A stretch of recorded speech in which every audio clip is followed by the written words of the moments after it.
Parlamento Parlatino tem 13 para 16 comissão permanente, agora que está funcionando de tal forma que cada parlamentário de Aruba pode join 2 comissões.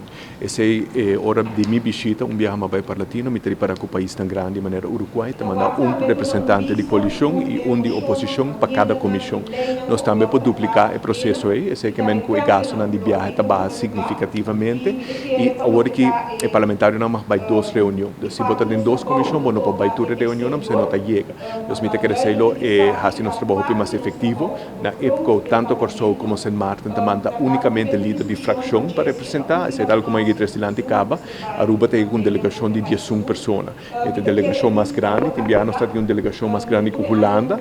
Então, me parece um tique ridículo e um tique exagerado, onde a crítica não nós está no parlamento, tanto quanto no preço, e maneira de organizar o aqui tanto para Parlatino como para EPCO, é verídico. Então, me queremos nós mesmos dar um exemplo também, o que não pode gasto, então, me espera se ele conta com sostém.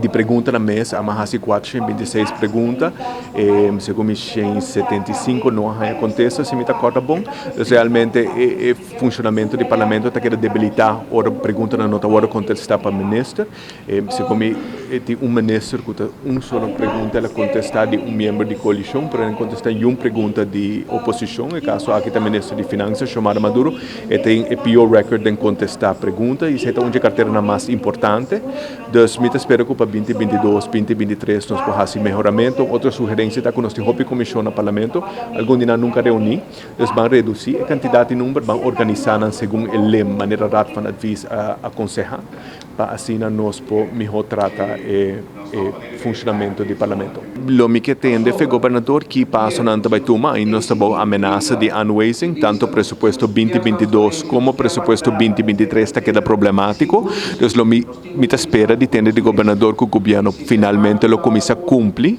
com o CFT e nos obrigações.